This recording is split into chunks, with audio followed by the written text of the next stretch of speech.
কার নবী? আল্লাহর, মানুষের না, মোল্লার না, মানুষের নবী না, আল্লাহর নবী, আল্লাহর নবী, আল্লাহর রসুল, আল্লাহর আব্দুহু, আল্লাহর ওলি।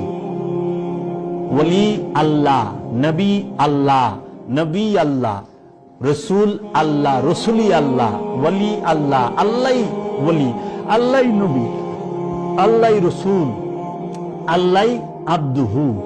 কাজী আমরা কি বুঝতে পারি না? আল্লাহ রাব্বুল আলামিন বলতেছেন সূরা নিসার মধ্যে 150 নাম্বার 51 নাম্বার আয়াতে, ওয়া ইউরিদুনা আইয়ুফারিকু বাইনাল্লাহি ওয়া রাসূলি উলাইকা হুমুল কাফিরুনা হাক্কা।